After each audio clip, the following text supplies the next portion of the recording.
7 years ago, before Claire met the man she's with now, she decided to give Tinder a shot and see if she could meet someone interesting. One evening, she mentioned to me and our other sister, Leah, that she had plans to go to a bar not far from our house. She got all dressed up, eager for her date.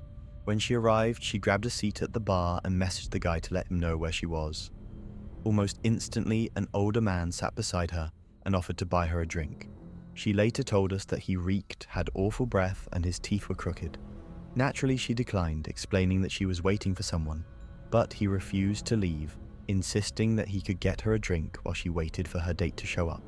Claire grew uneasy and told the man to leave her alone, but he acted as if he didn't hear her.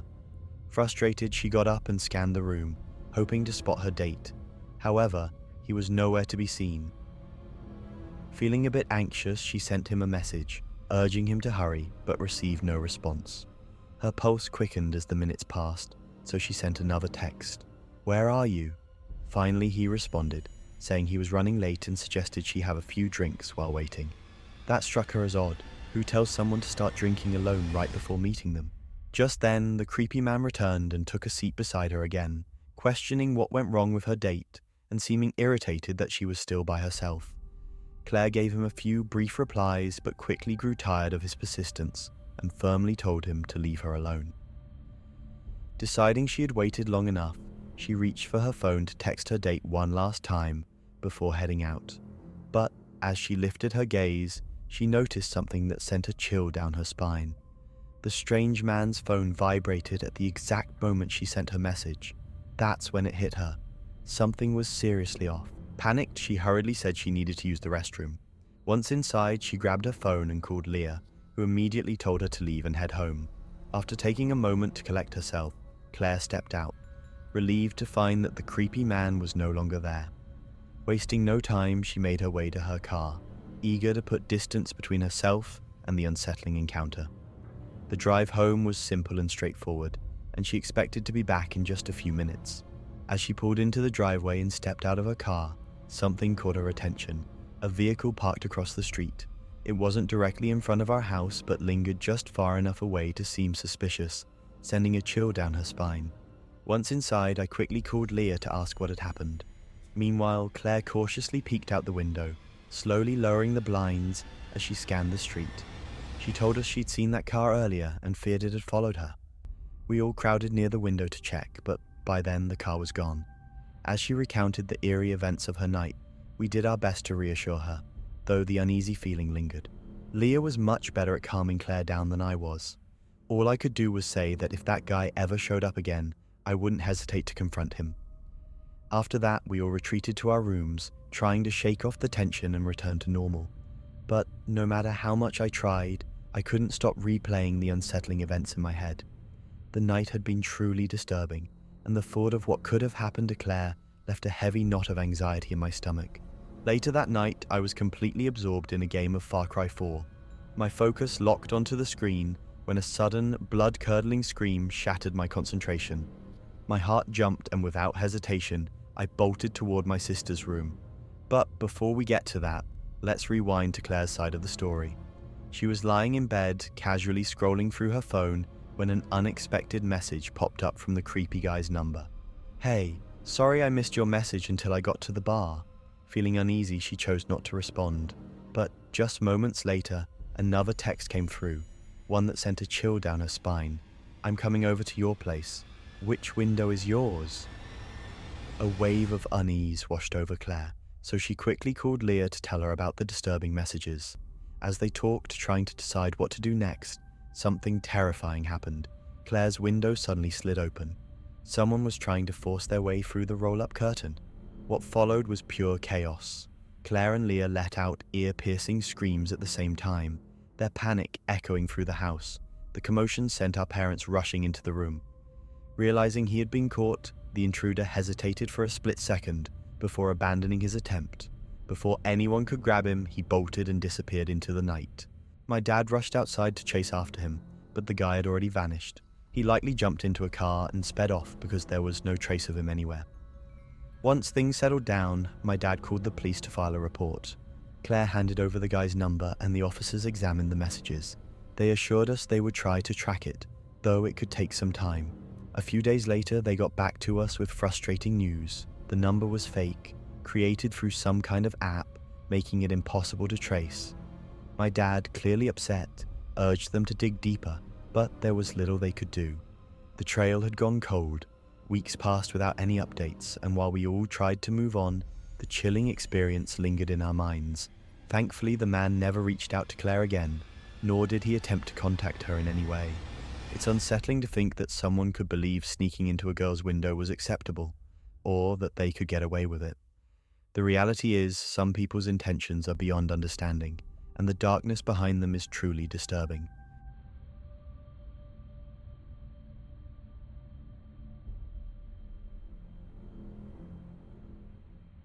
From the moment I slipped into that black sequined dress, I knew I had picked the perfect one for the night. As I glanced in the mirror, a pleased smile spread across my face. The dress hugged my body perfectly. With one final look, I stepped out of the house, prepared for whatever the night had planned for me, and it sure felt like something special was coming.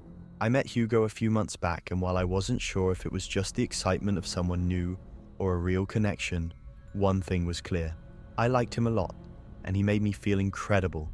He was a great guy, smart, kind, and always ready to listen.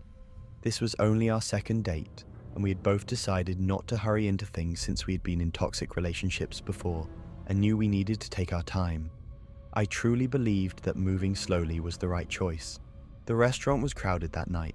No surprise, it was Saturday, and people were out enjoying themselves, soaking in the lively atmosphere. As I scanned the room, I spotted Hugo across the way, looking sharp. It was clear he had put effort into his appearance. Seeing a guy dress up nicely for a date was sweet. It showed he cared. As I walked toward him, he stood up, greeted me with a gentle kiss on the cheek, and complimented how I looked. I smiled, feeling a bit shy, but truly enjoying the moment. Instead of sitting side by side, we chose to face each other, as if it would make our connection feel more personal.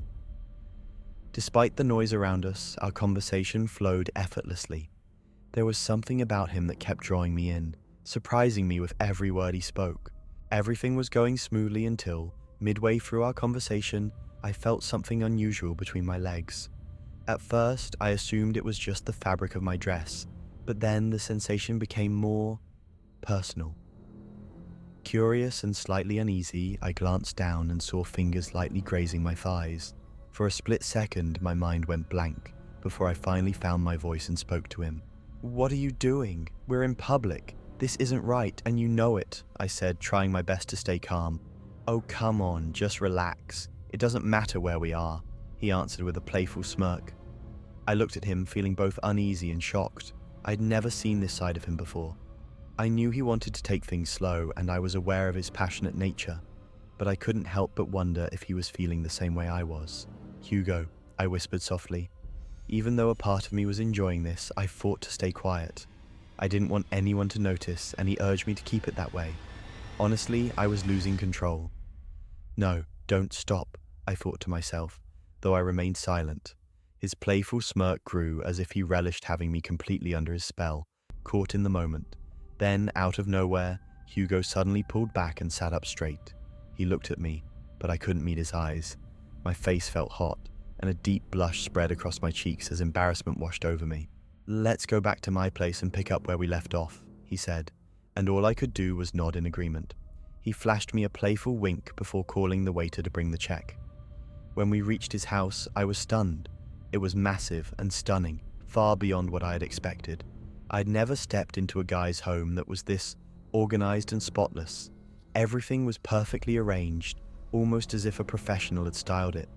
The warm lighting brought out the rich tones of the walls, and the sweet scent of vanilla lingered in the air, just as inviting as Hugo himself.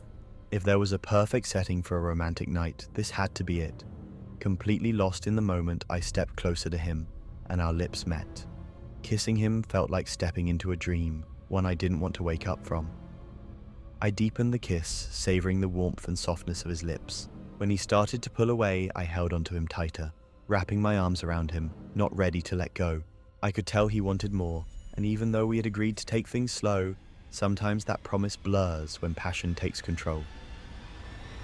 "Is this what we call going slow?" he teased, flashing me a playful smile. I couldn't help but smile back, feeling both excited and nervous. He took my hand and guided me through his house, and with each step I became even more certain that this place felt just right for us. Then Hugo opened a door. I assumed it was his bedroom, and before I could say a word, he gently nudged me toward the bed. "This place feels just right," I murmured, and he responded with nothing more than a knowing smile. Without hesitation, he slipped out of his clothes, leaving only his boxers, and lay beside me. My eyes were glued to him. His physique was nothing short of breathtaking. Noticing my gaze, he smirked and asked, "Like what you see?" I nodded and stepped closer to him. As I slipped off my dress, I caught the way he looked at me, like a hunter eyeing its prey. "You're stunning," he whispered just as a sudden knock echoed through the room, and just like that, everything shattered. Hugo and I exchanged startled glances before scrambling to put our clothes back on. When he finally opened the door, my heart nearly stopped. Standing there was someone I knew all too well, someone I never wanted to see again. He shoved Hugo aside without hesitation. It was 𝐈𝐦𝐻𝐸𝐽, my insanely toxic ex-boyfriend. I froze. I couldn't believe he was here. Fear gripped me instantly. Throughout our relationship, 𝐈𝐻𝐸𝐽 had been possessive, violent, and insanely jealous. That was exactly why I left him. "Did you really think you could get rid of me that easily?" He sneered, tossing a bag onto the floor as he stepped closer. "𝐈𝐻𝐸𝐽, stop this. We're done, and you need to accept that," I yelled, trying to sound stronger than I felt. But instead of responding, he just shot me a dark glare and bolted out of the room. My stomach twisted with unease. I hesitated before peering into the bag, and my blood ran cold. Inside was a small device, something that looked like a clock, but with a countdown timer. My heart nearly stopped. I wasn't an expert, but I didn't need to be to recognize what I was looking at. It was a bomb. "Hugo, get out now!" I screamed, grabbing my clothes and sprinting toward the door, praying he was right behind me. We had barely made it to the street when a deafening explosion rocked the house. I threw my hands over my head as a blast of scorching air rushed past me. Hugo pulled me up, and together we turned to see the upper floor of his house collapsing into rubble.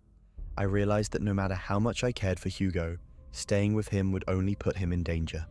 I wouldn't truly be safe until 𝐈𝐻𝐸𝐽 was locked away for good. Hugo held me tightly, promising to protect me, but as tears streamed down my face, I knew deep inside that I would have to walk away, for his sake. After the incident, I filed an official complaint against 𝐈𝐻𝐸𝐽, but to my horror, he was released on bail just a few months later. As for Hugo, I made the painful decision to end things and move to another city. Thankfully, he understood, and now I remain single, never truly at peace, knowing that 𝐈𝐻𝐸𝐽 is still out there, free.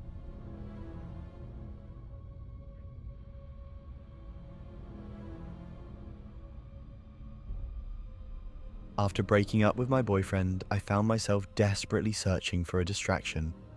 5 years together had made his presence a constant in my life, and suddenly, there was this empty space I didn't know how to fill. But with no more us to think about, I realized I needed something to occupy my time. Instead of sticking to my dull routine, I made a bold decision. I quit my monotonous job and started looking for something more exciting. Something that would push me out of my comfort zone while also paying better. A few months went by, and while I was fully immersed in my career, I couldn't ignore the lingering feeling that something was missing. The excitement of flirting. Wanting to bring some spark back into my life, I decided to give online dating a shot after hearing great things about a particular app. It wasn't long before I connected with a guy named Jean-Pierre. Half French and undeniably charming, he had a magnetic presence, even through text. Our conversations flowed effortlessly, and we discovered we had a lot in common. After a couple of weeks of chatting, we finally set up a date at a cozy little coffee shop just a short walk from my place. As I arrived at the coffee shop, a wave of nervousness washed over me. It had been 5 years since I last flirted with someone new, and the thought of doing it again made me question if I even remembered how. My anxiety grew when I realized Jean-Pierre was nowhere to be seen. Disappointment settled in, but rather than letting it ruin my evening, I chose to appreciate the cozy atmosphere. I put on some music and pulled out a book from my bag, trying to lose myself in its pages. Every time the door opened, I instinctively glanced up, hoping it was him, only to be met with unfamiliar faces. Minutes turned into hours, and with each passing moment, my excitement slowly faded into quiet resignation. Just as I was about to leave, my eyes landed on a stocky man who appeared to be around 50. I noticed him stealing glances at me, his gaze lingering a little too long. At first, I brushed it off, assuming he was just another curious onlooker. But then, as I studied his face more closely, a sinking feeling crept over me. This wasn't a stranger. This was Jean-Pierre. He looked nothing like the man in the pictures. The sharp features, the athletic build, the youthful charm, all of it had been a lie. The realization hit me like a punch to the gut. He had used old photos, hiding the fact that he was at least 20 years older than the 27 he had claimed to be. The man sitting before me wasn't the attractive, confident guy I'd been speaking to. Instead, he was a middle-aged stranger who had long abandoned the fit physique he had once boasted about. A surge of anger and disappointment rushed through me. He had completely deceived me. But as I sat there, replaying our conversations in my mind, I couldn't ignore the fact that we had genuinely connected on some level. His appearance might have been a lie, but our shared interests weren't. Taking a deep breath, I pushed aside my frustration and decided to confront him. I wasn't about to let him into my personal life, but I figured I could at least give him the chance to explain himself. If nothing else, I wanted to hear what he had to say before walking away for good. I approached his table and, keeping my voice steady, asked, "Are you Jean-Pierre?" The moment our eyes met, I saw the panic flicker across his face. His eyes widened, and for a second, he looked like a deer caught in headlights. He hesitated before finally admitting the truth, his voice shaky as he mumbled an apology for deceiving me. His excuses trailed off into awkward silence, and after a brief hesitation, I decided to sit down. As the tension eased, he slowly regained his composure, and our conversation began to flow more naturally. He made a few attempts at flirting, but I remained distant, showing no interest. Sensing my indifference, he shifted the topic to safer ground: my job, my ambitions, and other trivial things. Though I responded politely, a nagging discomfort lingered in the back of my mind. I shared my excitement about my new job, talking animatedly about my career goals and the opportunities ahead. He listened intently, nodding along, but when I turned the conversation to him and asked what he did for a living, his response was oddly vague. "I have an important job," he said, offering no details. His evasiveness struck me as strange, but I didn't press him on it. Instead, I casually suggested we go for a walk, hoping to shift the energy of the evening. To my surprise, his face lit up instantly, as if he had been waiting for this moment. As we stepped outside, he mentioned a nearby park, something that caught me off guard. He didn't live in this area, so how did he know about the park? A small chill ran down my spine, but I brushed it off, convincing myself I was overthinking things. As we walked into the park, something about him shifted. His posture grew stiff, his movements more calculated. At first, I chalked it up to nerves. Maybe he was just shy in person. But there was something unsettling in his eyes, something deeper than simple awkwardness. Then out of nowhere, he leaned in slightly and whispered, "Do you really want to know what I do for a living?" His voice was low, almost conspiratorial. A strange thrill ran through me, curiosity momentarily overriding my unease. Without thinking, I nodded. "Yeah, tell me," I said, completely unaware of the horrifying truth I was about to hear. Lowering his voice, Jean-Pierre began to speak in a hushed, almost secretive tone. He admitted that throughout our conversations, he had told people he was a software developer, but that was a lie. "The truth is," he murmured, glancing around as if making sure no one else could hear, "I'm a hacker." A chill ran down my spine as he continued. "I do what I have to do to survive," he said, his voice laced with something between guilt and defiance. "I know stealing from people isn't right, but I just can't stop myself." I stared at him, my stomach twisting into knots. This wasn't just some harmless lie on a dating app. This was something far more dangerous. A wave of unease washed over me as his words sank in. My stomach tightened and a chill crawled up my spine. Was he really confessing to being a cybercriminal? So casually, as if it were just another detail about his life? I had come here expecting to meet someone intriguing, maybe even charming. Instead, I found myself sitting across from someone far more unsettling than I could have ever imagined. The air around us suddenly felt heavier, as if the night itself had grown darker. The thought of being entangled with someone like him sent a shiver down my spine. My instincts screamed at me to leave, but before I could react, his lips curled into a chilling smile. With unsettling confidence, he murmured, "I don't steal from just anyone. I target those who deserve it, the ones who have done wrong. I make sure they suffer." His words sent a fresh wave of dread through me. He wasn't just a thief. He saw himself as some kind of twisted judge, jury, and executioner. A cold chill ran down my spine as his words sank in. "I'm the hero in this story," he said with unsettling certainty. "I take the bad guy's money." At first, it all sounded absurd, the ramblings of a delusional man. But then his expression darkened as he leaned in closer. "Being a hacker has other perks too," he continued. "Like finding love, you, Mara, are my true match. I hacked the dating app to find someone perfect for me." My breath caught in my throat as he grinned. "That app is useless," he added casually. "So I took control. I made sure we'd meet because you're the one for me." Panic swelled in my chest. This wasn't just some awkward date anymore. It was something far more dangerous. Terror gripped me as his fingers tightened on my shoulders. My mind screamed for me to run, but my body was frozen in place. "What the hell are you talking about?" I managed to stammer, my voice barely above a whisper. Jean-Pierre's grin widened, his eyes gleaming with something sinister. "I know your address, Mara," he said, almost savoring the words. "I've been around here for days figuring out the best places for us to meet. And this park..." He inhaled deeply, as if taking in the moment. "This is the perfect place for what we're going to do." My stomach dropped. This wasn't just a creepy guy lying about his age. This was something far worse. My heart pounded violently against my ribs as I struggled against his grip. The shadows of the trees stretched long and menacing around us, swallowing us deeper into the darkness. Jean-Pierre's breath was eerily calm, his voice a twisted whisper in my ear. "Shh. No one will hear you. It's just you and me now." Panic surged through my veins, but I forced myself to think. I couldn't let fear paralyze me. I had to find a way out before it was too late.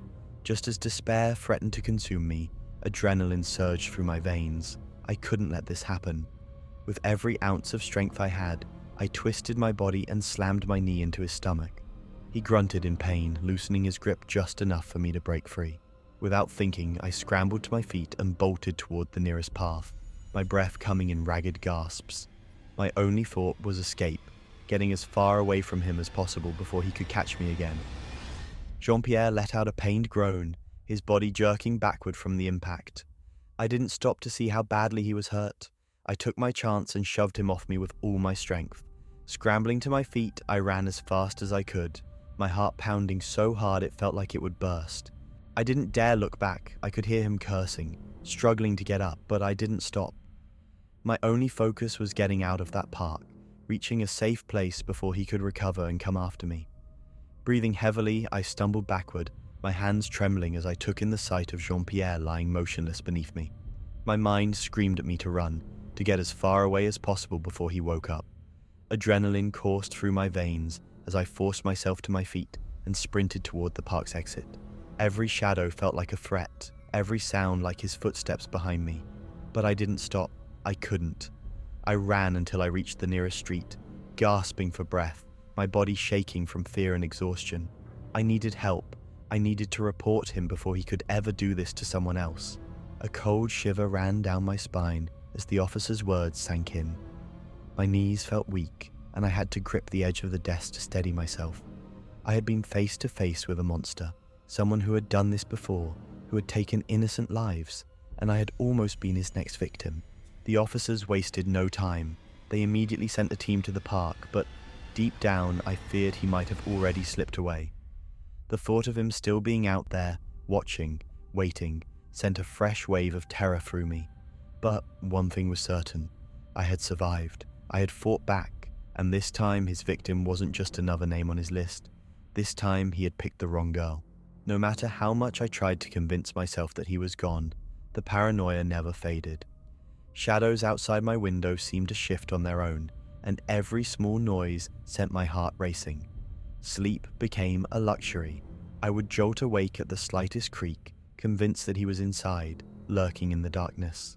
I changed my phone, deleted every trace of my online presence, and even got a security system installed. But deep down, I knew that if Travis was still out there, none of it would be enough. He had found me once, What if he found me again?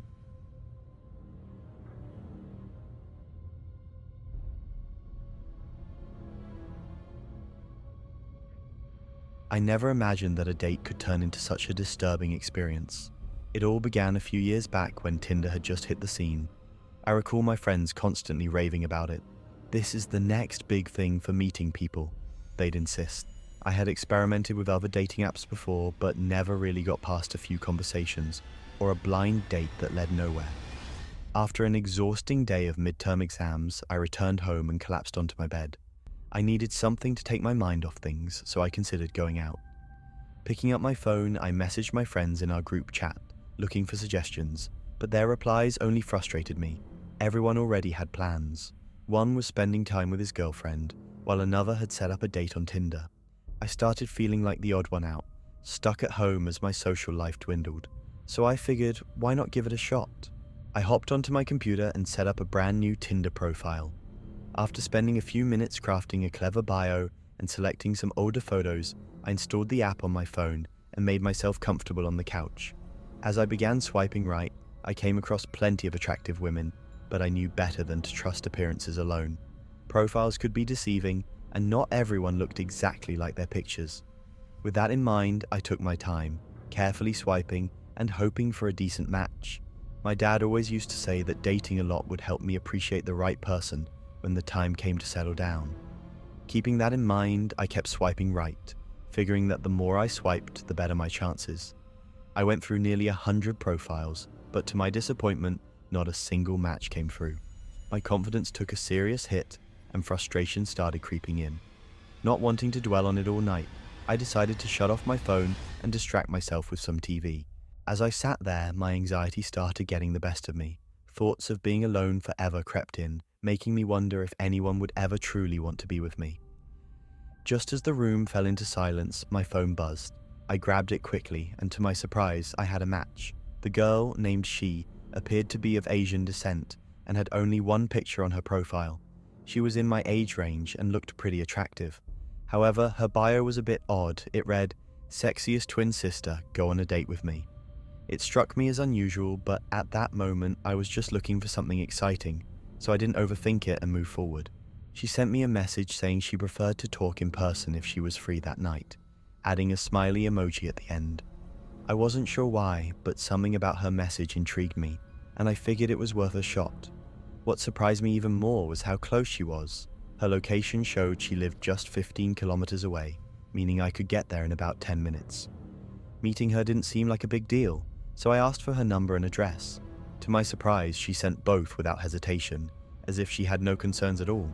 A small part of me wondered if this was a catfish situation, but I brushed the thought aside and replied casually, "Great, I'll be there in an hour." As I stepped into the shower, a wave of excitement washed over me. It almost felt like I was going on my first date. But just as I started to relax, my phone pinged again. Curious, I checked the notification and was shocked to see another Tinder match. Was this my lucky night? I opened the profile, and to my surprise, it was She again. Or so I thought. This time, the name on the profile was Teeny. Her bio was nearly identical, claiming to be the hottest twin sister and urging me to date her instead. Strangely enough, she was also just 15 kilometers away. What the hell? I muttered to myself. Were they actually twins? My mind started racing with speculation. Their names and appearances were so alike that it almost seemed like they were competing against each other. Right then, my phone buzzed again. This time, it was a message from Teeny. "Don't date my sister. Date me instead." I couldn't help but chuckle at the idea of two sisters fighting over me before we'd even met. Amused, I decided to push the situation a little further and replied, "How about all three of us go on a date?" To my surprise, Teeny responded almost instantly, "Okay, but I hope you like me better." My mind was spinning. Was this really happening? The thought of meeting two stunning twin sisters who were both interested in me was almost too surreal. I'd be lying if I said I hadn't fantasized about something like this before.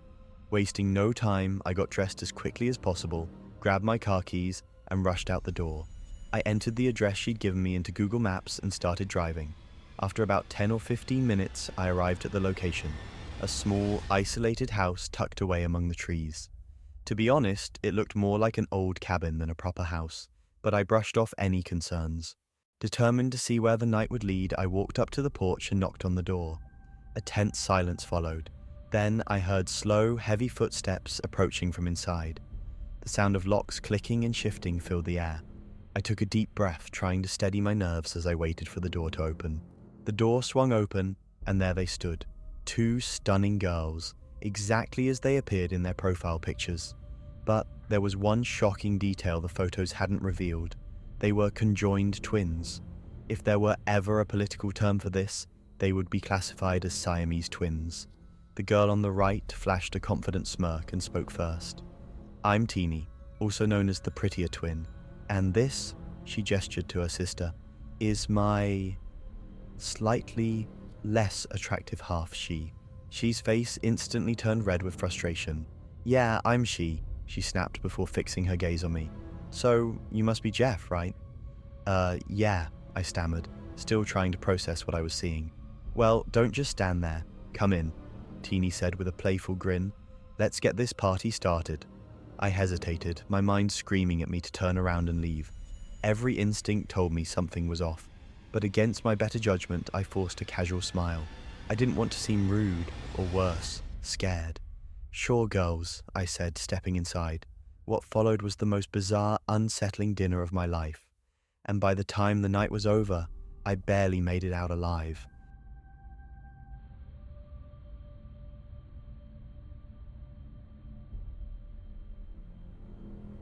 Back in 2017, when I was younger and a bit careless, I decided to take a chance on a dating app for the first time.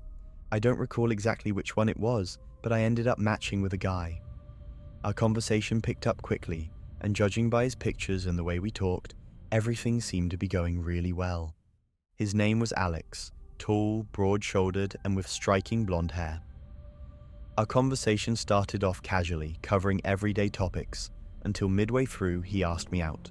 It felt a little sudden, but since I had nothing else to do and was feeling a bit restless, I figured why not.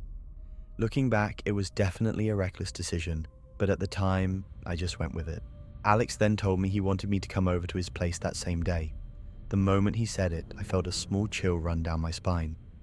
Deep inside, I knew that meeting someone for the first time in a public spot would have been the smarter choice, but despite that, I chose to trust him, without even a video call for reassurance. Looking back, it was definitely a naive decision, but at that age, I was too trusting. Without much hesitation, I agreed, and he immediately sent me his address, urging me to come over soon. He mentioned that I seemed bored and assured me it would be fun. He suggested we could watch a movie and order pizza, which sounded pretty tempting. So, I agreed, but made it clear that I'd only be staying for a couple of hours, even though it was already around 7 or 8 p.m. After wrapping up our conversation, I got ready, copied his address, and plugged it into Google Maps to check the route. It was only about a 10-minute drive, but things started to feel off as I got closer. The directions led me to a deserted, dimly lit street that I had never been on before. Then the GPS told me to make a right turn, and when I did, I found myself facing an old, abandoned warehouse. A wave of panic and frustration hit me all at once. Why would Alex want me to meet him in a place like this? It felt like I had walked straight into a setup. Every instinct told me to turn around and leave immediately, but for some reason, I hesitated. Instead of driving away, I pulled into a parking spot right in front of the warehouse, convincing myself to at least give him a chance. After coming to a stop, I took a closer look at the building. It had 2 floors, and on the upper level, I noticed a couple of windows with a faint light glowing behind them. However, the curtains were almost entirely drawn, obscuring the view inside. My palms were slick with sweat as I sat in my car, debating what to do next. Eventually, I grabbed my phone and messaged Alex through the dating app. I got straight to the point, asking, "Didn't you say you weren't in an abandoned warehouse?" He quickly responded, apologizing and insisting that he never meant to deceive me. He explained that he was only staying there temporarily. His response only made me more confused, but I knew I had to decide quickly. Should I stay or leave? Alex reassured me that he didn't mean to frighten me and that he genuinely just wanted to meet. He then explained that he was only staying there for a few days while sorting out his move to a new apartment.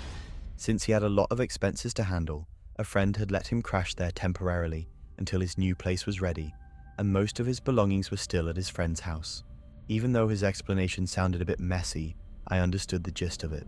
He was only staying there for a short time. For some reason, I believed him. Up until that moment, he had seemed like a decent guy, though trusting him so easily might have been reckless. I admitted that the place was making me uneasy, and that I couldn't shake off the bad feeling it gave me. He acknowledged that the place was a bit unsettling, but explained that, given his situation, he couldn't afford anything else at the moment. Then, he urged me to come inside, apologizing for not coming down to meet me. He claimed he was in the middle of cooking something special for me and couldn't leave it unattended, or it would end up burning.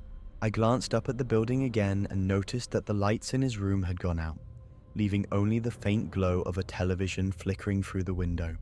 Sitting in my car, I mulled over the situation, trying to make sense of my unease.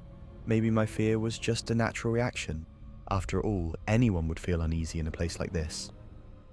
Convincing myself that I was overthinking, I decided to take a chance and go inside. As I stepped out of the car and shut the door behind me, something made me pause. My eyes drifted back to the window of Alex's room, and that's when I saw him, a figure leaning out. But it wasn't Alex. In a split second, the person ducked down and yanked the curtain shut, but I had seen enough. He looked nothing like the man in the photos I had been chatting with. A wave of dread washed over me, and every instinct in my body screamed for me to leave immediately. Without hesitation, I grabbed my phone and sent Alex a message, demanding to know who else was there with him. He quickly responded, insisting he was alone, but that only made my unease grow stronger. I knew I couldn't stay a second longer. Turning on my heel, I hurried back to my car, my nerves on edge. The moment I started the engine, I felt a slight sense of relief, as if I had just escaped something truly dangerous. I sent Alex another message, telling him straight up that I had seen someone peeking through his window, someone who definitely wasn't him. His response came quickly. No, that can't be. I'm here alone. I wasn't buying it. My mind was made up, and there was no way I was sticking around to find out what was really going on. Without a second thought, I jumped into my car and sped off, my tires nearly screeching against the pavement, as I put as much distance as possible between me and that place. As soon as I got home, I blocked Alex without hesitation. A wave of relief washed over me. I had avoided something that could have ended horribly. Looking back, I couldn't believe how naive I had been, but at least I had learned a lesson I'd never forget. To this day, I still don't know if Alex was a complete fraud or if there was actually someone else lurking in that room with him. Either way, it all felt like some kind of setup, a trap meant for unsuspecting girls like me. One thing was certain. This was, without a doubt, my worst experience with a dating app. Next time, I won't be so trusting.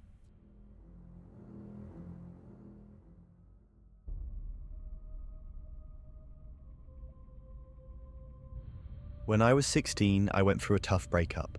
Nearly 2 months had passed since my girlfriend left me, and I was an emotional wreck. I kept calling her, but every attempt led straight to voicemail.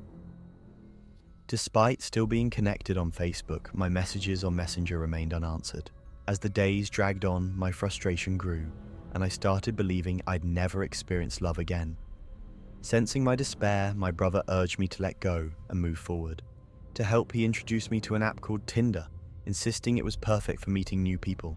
I had heard about online dating before, but I never considered trying it. The idea of connecting with someone through a screen felt strange to me. Still, with nothing left to lose, I decided to give it a shot. After setting up my profile and uploading a few pictures, I began scrolling through countless profiles of girls I found interesting. I wasn't overly selective, I just wanted to find someone who stood out, someone I could genuinely connect with. Weeks passed without any luck, but just when I was about to lose hope, I finally got my first match on Tinder. Her name was Rebecca. She had freckles, vibrant pink hair, and striking fuchsia lipstick that immediately caught my attention. Her profile revealed that we shared several interests, and as a bonus, she was from the same city as me. Our conversation flowed effortlessly, and things seemed to be going surprisingly well. Then, in one of her messages, she dropped something unexpected. You might not realize it, but we actually went to the same high school. I paused for a moment, unsure if she was mistaken. Are you sure? I asked. Yes, she replied. I was the quiet one who always sat in the back of the class. Then she said something that caught me off guard. She admitted she had always thought I was cute and suggested we should meet up. Her words made me smile, and without hesitation I agreed. "Where and when?" I asked eagerly. "Let's hang out at my place," she suggested. "Meet me at the park tomorrow night at 9 p.m. Sound good?" Without hesitation I agreed. The next day I was filled with excitement, unable to sit still. I didn't wait for the exact time. I showed up at the park a full half-hour early, eager to see her. But as 9 p.m. came and went, there was no sign of Rebecca. At first I told myself to stay calm. I didn't want to seem desperate, so I held off on calling her. But as the minutes dragged on, my patience wore thin. Finally, I gave in and dialed her number, only to find that her phone was out of service.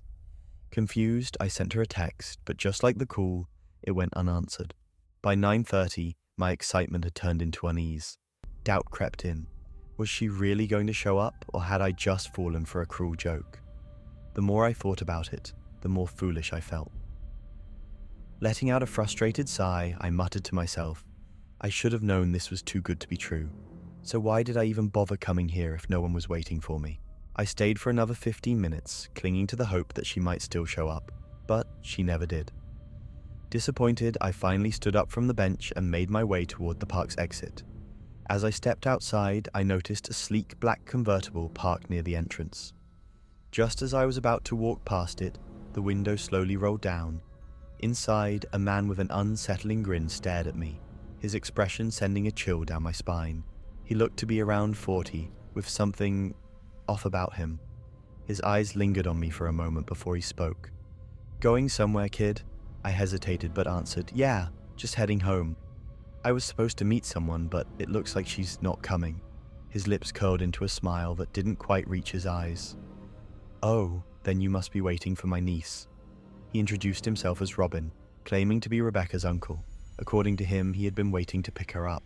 Then, as if sensing my disappointment, he casually added, "I just texted her. Turns out she had a bad dinner and isn't feeling well, so she couldn't make it." At that moment, I knew my night had completely fallen apart. But before I could dwell on it, Robin offered a sympathetic smile and apologized on Rebecca's behalf. Then he made a suggestion. "I can give you a ride home if you'd like. No need to walk all that way." I hesitated. Something about accepting a ride from a stranger felt wrong, but the thought of trekking back alone in the dark wasn't appealing either. After a brief pause, I nodded. "All right, thanks." Robin seemed to know all the shortcuts, which reassured me a little. I gave him my address, and as we drove, exhaustion from the night's events caught up with me. Leaning back against the seat, I let my eyes drift shut, just for a moment. Before I knew it, I had fallen asleep. It wasn't long before I stirred awake, my head heavy with grogginess. Blinking a few times, I glanced outside, and that's when I realized something was wrong. The roads were unfamiliar. We weren't anywhere near my neighborhood. "Where are we?" I asked, my voice laced with unease. Robin didn't seem fazed. He simply flashed that same unsettling grin. "Relax, kid. It's just a shortcut. We're almost there." But something in his tone sent a chill down my spine. His eyes held a sinister glint, and as I looked closer, I caught a glimpse of something tucked inside his jacket. The cold, unmistakable barrel of a gun. A wave of panic surged through me. My breath quickened and my hands clenched into fists. "Let me out. Now!" I demanded, my voice shaking. Robin's grin widened. "Not a chance," he muttered, and then without warning he hit the gas, the car surging forward at full speed. I reached for the door handle, yanking at it desperately, but it wouldn't budge. That's when I realized the child lock was on. A cold wave of panic crashed over me. I was trapped. My breathing grew shallow as I glanced at my phone. No signal. We were deep in a wooded area, far from any help. Robin's grip tightened on the wheel, his eerie smile never fading. My mind raced. I couldn't call for help, and no one knew where I was. If I didn't act fast, I might not get another chance. Suddenly, the car began to slow down. My heart pounded as I realized this might be my only chance. Desperately searching for anything I could use, I remembered the pen in my pocket. Without hesitation, I yanked it out and drove it deep into Robin's arm. He let out a blood-curdling scream, his grip on the wheel faltering. Seizing the moment, I fumbled for the lock, popped the door open, and threw myself out of the car. Ignoring the pain from the fall, I scrambled to my feet and sprinted into the woods, adrenaline drowning out every other thought. As I sprinted through the darkness, gunshots rang out behind me. My heart pounded in my chest, but luck was on my side. None of the bullets found their mark. I didn't dare look back. Terror fueled my legs as I crashed through the underbrush, desperate to put as much distance between us as possible. I threw myself behind a tree and crawled under a thick bush, forcing my breaths to stay quiet. My entire body trembled as I heard Robin's voice echo through the woods. "You can't hide from me. I'll find you." I clamped a hand over my mouth, trying to stifle the sound of my ragged breathing. For a few agonizing moments there was only silence. Then a beam of light cut through the darkness. Robin's flashlight. His heavy footsteps crunched closer. I knew I had seconds before he found me. As soon as the light veered in another direction, I bolted, flipping on my phone's flashlight to guide my way through the endless trees. Looking back, it might have been a reckless move, but in that moment, I had no other choice. Every step I took sent leaves and twigs crunching beneath me, making it impossible to stay quiet. Then, my worst fear came true. I glanced over my shoulder and my blood ran cold. Robin was right behind me, gun raised, his face twisted with fury. The deafening crack of gunfire filled the air. I ran like my life depended on it, because it did. The shots echoed through the trees, each one making me certain that the next would hit me. Just when I thought it was over, my foot caught on something, and I went crashing to the ground. My breath hitched. I was sure this was the end. But instead of hesitating, I used the moment to push myself up and sprint even faster. My lungs burned, my legs screamed, but I didn't stop until I burst out of the woods and onto the road, gasping for breath, desperate for safety. I sprinted down the road, my legs barely able to keep up with my frantic heartbeat. I didn't dare look back. I just kept running until I spotted a red car approaching in the distance. Waving my arms desperately, I signaled for the driver to stop. As soon as he rolled down the window, I blurted out my story, breathless and terrified. "Please, there's a madman after me. He kidnapped me. You have to help." At first, the man seemed skeptical, eyeing me with uncertainty. But after seeing the panic in my eyes and the desperation in my voice, he finally nodded and told me to get in. Without wasting a second, I climbed inside, and he sped toward the nearest police station. Once there, I recounted everything to the officers, every horrifying detail. Unfortunately, they hadn't gotten a record of the car's license plate, but my description was enough to make them realize the kind of predator they were dealing with. Then, just as I thought the nightmare was over, an officer gave me news that sent a fresh wave of terror through me. Robin doesn't have a niece named Rebecca. Robin was Rebecca. The truth hit me like a punch to the gut. The entire time I had been chatting with him, falling for a carefully crafted lie. The officers explained that he had been on the run for months, wanted in multiple states for kidnapping and abusing teenage girls. I sat there in stunned silence, my mind reeling. I had come so close to becoming his next victim. The fact that I had escaped felt nothing short of a miracle. The police took me home that night and I made a decision. I wouldn't tell anyone what had happened except for my brother. I didn't want to relive it more than I already had. To this day, they never found him. Some say he's still out there, lurking in the shadows, waiting for his next target. But the thought that haunts me the most, I gave him my address. Who knows, he could still be out there, watching, waiting for the right moment. The idea sends chills down my spine. What if he tries to come back for me? Since that night, I've sworn off Tinder for good. Online dating is no longer an option. I learned my lesson the hard way. Now I'm always on guard, constantly looking over my shoulder. Because some nightmares don't end when you wake up.